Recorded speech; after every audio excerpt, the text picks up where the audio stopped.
भारत की इन बेटियों को सलाम करना चाहते हैं और इनसे ये कहना चाहते हैं कि वो पूरे देश को आज इन पर गर्व है। इनकी जीत ने भारत की करोड़ों महिलाओं का आत्मविश्वास बढ़ाया है, नारी में कितनी शक्ति है इसका एहसास कराया है। संघर्ष की भट्टी में तपकर करोड़ों में एक किरदार बनाया और भारत को इन बेटियों ने भी महान बनाया। कहते हैं कि इतिहास बनता नहीं है बल्कि रचा जाता है, और इन लड़कियों ने आज इसी इतिहास को रचकर पूरे देश के जज्बात ही बदल डाले। कल रात से ऐसा लग रहा है कि भारत में एक नई लहर चल पड़ी है जो उम्मीद, भरोसे, रोशनी से भरी है, और ये रोशनी इन लड़कियों ने अपनी जीत से पैदा की है। आप सबसे पहले इनका ये वीडियो देखिए जो क्रिकेट के खेल में एक नए युग की कहानी बयां कर रहा है। तो ये युग इन लड़कियों का भी है जिन्होंने नए भारत की नई विजय गाथा को लिखा है और भारत को महिला क्रिकेट में भी विश्व विजेता बना दिया है। अगर आप मुझसे पूछेंगे तो ये जीत भारत में सामाजिक रूप से कई बदलाव लाने वाली है, और इनमें सबसे बड़ा बदलाव ये है कि अब महिलाओं को लेकर रूढ़िवादी सोच का ढांचा पूरी तरह से टूट जाएगा। अब रसोई के बेलन से पहले लड़कियों के हाथों में क्रिकेट का बल्ला थमाया जाएगा और समाज इस बात को पूरी तरह स्वीकार करेगा कि क्रिकेट सिर्फ पुरुषों का खेल नहीं है। और ऐसे ही चाहे कोई भी मैदान हो, चाहे कोई भी अखाड़ा हो, चाहे कोई भी खेल हो, चाहे कोई भी दफ्तर हो, अब तक हमारे देश में माना जाता था, कहा जाता था कि बच्चे बड़े होकर सचिन, सहवाग, गांगुली, राहुल द्रविड़, विराट कोहली, रोहित शर्मा बनना चाहते हैं। लेकिन अब छोटी छोटी बच्चियां भी बड़े होकर हरमनप्रीत, जमायमा, शिफामी वर्मा, दीप्ति शर्मा, अमनजोत, स्मृति मंधाना बनने का सपना देखेंगे। और अब क्रिकेट की लोकप्रियता को लेकर आधार पर, मतलब एक तरह से जो अभी तक जेंडर के आधार पर बांटा जा रहा था, जो लैंगिक आधार पर बांटा जा रहा था, वो खत्म होगा। ये जीत भारत के लोगों की भी जीत मानी जाएगी जिन्होंने इस बहस को हमेशा के लिए खत्म ही कर दिया कि भारत के लोग पुरुष टीम की तुलना में महिला टीम को ज्यादा सपोर्ट नहीं करते। आज आप भारत के किसी भी शहर को उठाकर देखिए, देश के लगभग हर राज्य और शहर में महिला क्रिकेट टीम के वर्ल्ड कप जीतने का जश्न मनाया गया और पूरे देश में इस जीत की खूब चर्चा हो रही है। लोगों ने दिवाली के अंदाज में इस जीत का जश्न मनाया और आतिशबाजी ने पूरे देश का माहौल बदल दिया।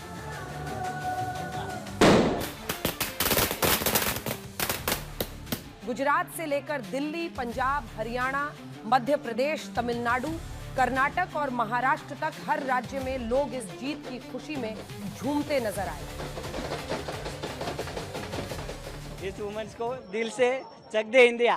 भारत की बेटियों ने ऐसा कारनामा कर दिखाया है कि जो अभी तक नहीं हुआ था। बहुत हमारे लिए गर्व की बात है, हर महिला ऐसे ही आगे बढ़ती रहे। वुमेन्स वर्ल्ड कप बहुत ज्यादा बड़ा हम लोगों के लिए दिल छूने वाला काम है।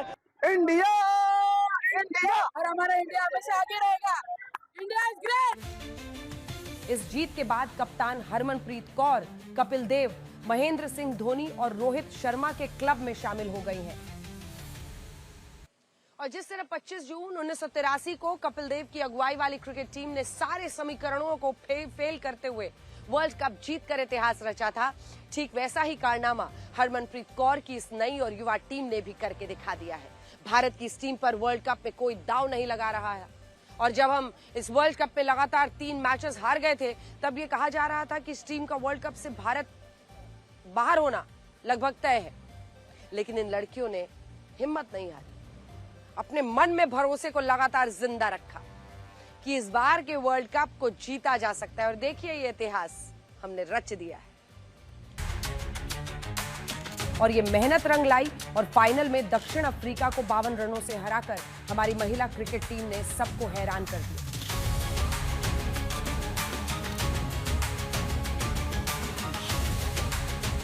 साल 2005 और 2017 में भी भारतीय टीम ने वर्ल्ड कप का फाइनल खेला था, लेकिन तब हम इस खिताब को जीतने से चूक गए थे। लेकिन इस बार ऐसी कोई गलती नहीं हुई।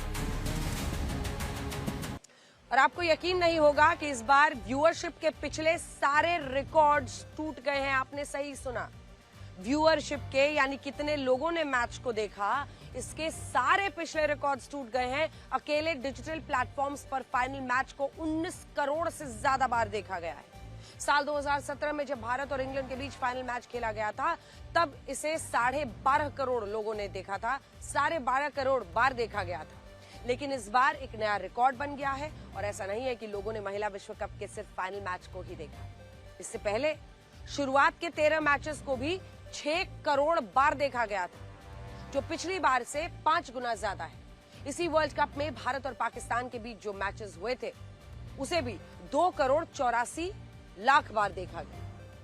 और मजे की बात यह है कि इस मैच में भारत की जीत हुई थी और हमारी पुरुष टीम की तरह महिला टीम ने भी पाकिस्तान के खिलाड़ियों से हाथ ही नहीं मिलाया था। एक और मजेदार बात आपको बताते हैं कि जहां भारत की महिला क्रिकेट टीम ने इस वर्ल्ड कप को जीतकर इतिहास रचा है, ठीक उसी तरह पाकिस्तान की टीम ने इस वर्ल्ड कप में अपने सारे मैचेस हारकर एक शर्मनाक रिकॉर्ड बना लिया है, एक और शर्मनाक रिकॉर्ड बना लिया। और ये भी कह रहे हैं कि पाकिस्तान का क्रिकेट बोर्ड सपने में भी कभी भारत की बराबरी नहीं कर सकता। भारत के क्रिकेट बोर्ड बीसीसीआई ने वर्ल्ड कप जीतने वाली महिला खिलाड़ियों को 51 करोड़ रुपए देने का ऐलान किया है। ये राशि आईसीसी की प्राइज मनी से भी बहुत ज्यादा है। आईसीसी से भारतीय टीम को लगभग 40 करोड़ रुपए मिलने वाले हैं, जबकि रनर अप टीम दक्षिण अफ्रीका को लगभग 20 करोड़ रुपए मिलने वाले हैं। यहाँ इस प्राइज मनी के लिए आईसीसी के अध्यक्ष जय शाह की भी खूब चर्चा हो रही है, जिन्होंने पुरुषों और महिलाओं के वर्ल्ड कप में प्राइज मनी के बीच के अंतर को बहुत कम कर दिया है। आपको यकीन नहीं होगा कि पिछले वर्ल्ड कप में सभी टीमों को मिलाकर 31 करोड़ रुपए दिए गए थे, जबकि इस बार के वर्ल्ड कप में 122 करोड़ रुपए दिए जा रहे हैं। इसका मतलब यह हुआ कि इसमें 297% की वृद्धि हुई है, 297%। और इससे इस वर्ल्ड कप में सबसे पीछे रहने वाली पाकिस्तान की महिला क्रिकेट टीम को भी लगभग 2.5 करोड़ रुपए मिलने वाले हैं। और मोहसिन नकवी का ये ध्यान से आपको ये सुनना चाहिए, जो हमारी एशिया कप की ट्रॉफी पर आज तक कुंडली मारकर मोहसिन नकवी बैठा हुआ है, ट्रॉफी चोर जिसे हम कहते हैं। वैसे इस पाकिस्तान का कुछ नहीं होने वाला है, इसीलिए इससे आगे बढ़ते हैं और आपको ये दिखाते हैं कि इस जीत के बाद हमारी महिला खिलाड़ियों के परिवार वालों ने कैसे जश्न मनाया है। और आज आप इन महिला खिलाड़ियों की कहानियों से काफी कुछ सीख सकते हैं। इनमें पहली कहानी 21 साल की शेफाली वर्मा की है, जिनके लिए बहुत सारे लोग ये कह रहे थे कि इस फाइनल मैच के लिए भगवान ने खुद उन्हें चुना है। जब इस बार के वर्ल्ड कप के लिए भारतीय टीम का ऐलान हुआ, तब इसमें शेफाली वर्मा का नाम नहीं था, दूर दूर तक इस टीम का हिस्सा नहीं थी। सबसे बड़ी बात तो यह है कि इस घोषणा से 2 दिन पहले ही उनके पिता को हार्ट अटैक आया था और ये खबर वो अपने परिवार को भी बता नहीं सकती थी।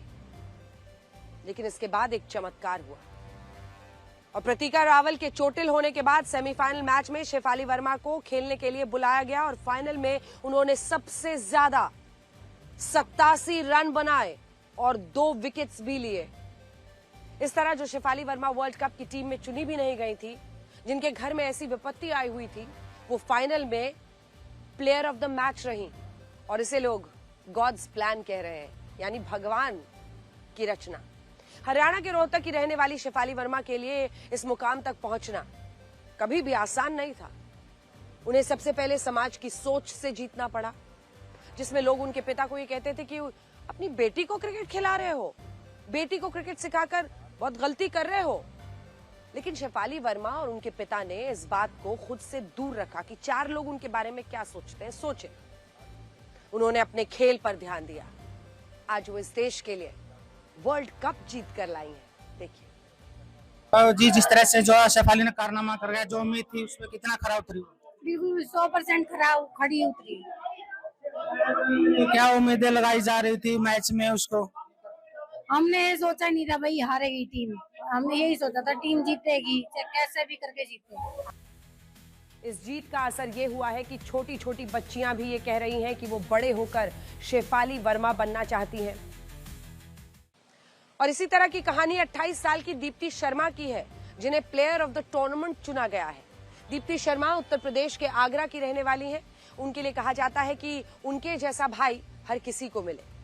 दीप्ति शर्मा ने कभी नहीं सोचा था कि वो एक दिन क्रिकेट खिलाड़ी बनेंगी और भारत के लिए वर्ल्ड कप जीतेंगी।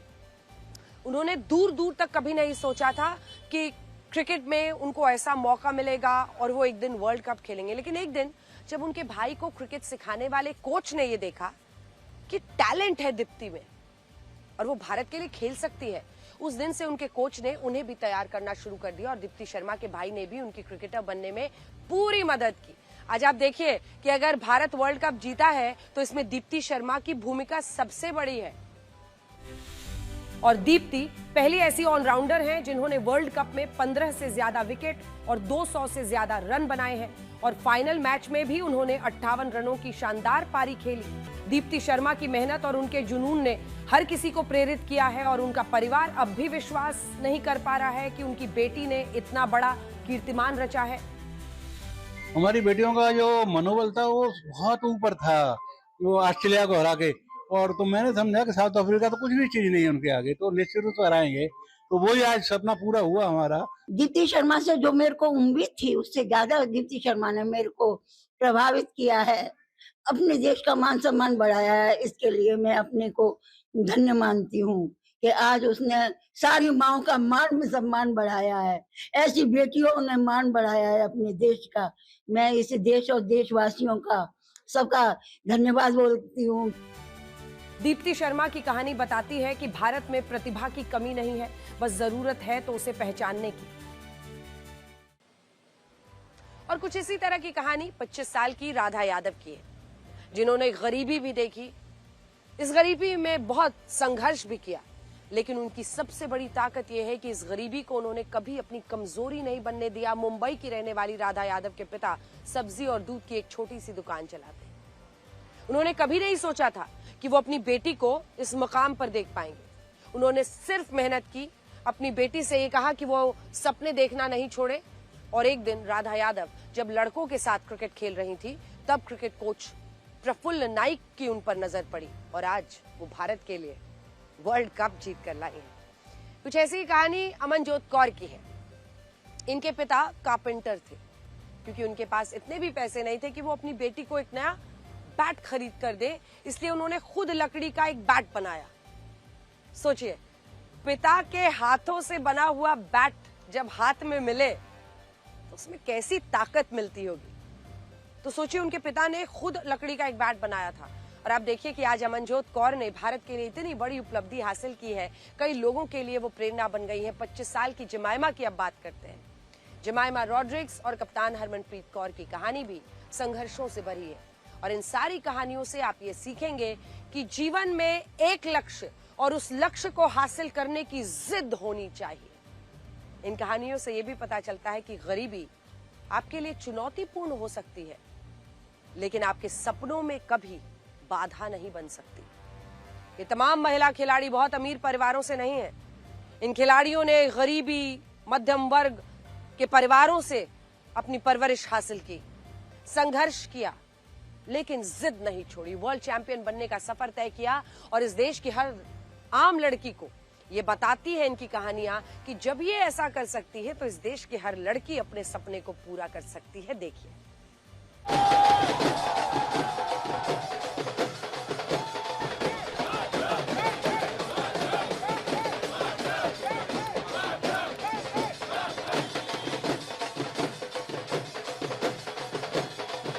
जब 25 साल बाद वर्ल्ड कप आया है, उसकी खुशी अलग थी, क्योंकि बेटी को बहुत पहली बार चांस मिला था इसमें, तो वो कहती कि वर्ल्ड कप हम लेके ही आएंगे। भी हमारी इस वक्त तैयारी ऐसी है कि हमने वर्ल्ड कप लेना ही लेना। वो 5-6 साल की होती थी, उसको तो पहले से ही शौक था क्रिकेट का, इतना उसको अब भी है।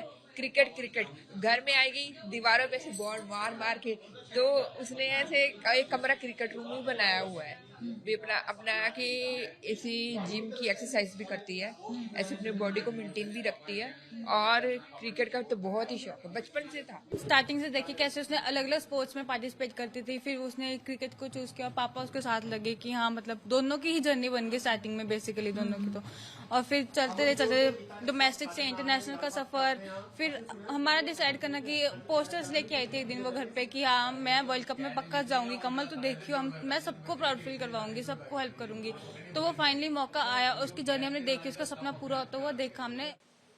वैसे आजकल दुनिया में जेनजी युवाओं को लेकर काफी चर्चा होती है और अलग अलग देशों का उदाहरण देकर ये बताया जाता है कि कैसे जेनजी युवा हिंसा के रास्ते अपने अधिकारों की लड़ाई लड़ रहे हैं। लेकिन आज हम आपको उन जेनजी खिलाड़ियों से भी मिलवाना चाहते हैं जिन्होंने भारत का नाम रोशन करके इस बार के वर्ल्ड कप को जीता है।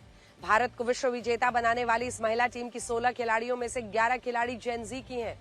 जिनकी उम्र 13 से 28 साल के बीच है। इनमें ऋचा घोष से लेकर प्रतिका रावल, अमनजोत कौर, राधा यादव, श्री चरणी, क्रांति गौड़, दीप्ति शर्मा, शेफाली वर्मा और जमाइमा रॉड्रिक्स का भी नाम है। और आज हमारे देश के जेनजी युवाओं को इन जेनजी खिलाड़ियों से जरूर प्रेरणा लेनी चाहिए। और आखिर में इस जीत का जश्न तब तक अधूरा रहेगा जब तक इस टीम के कोच अमोल मौजूमदार की बात नहीं होगी।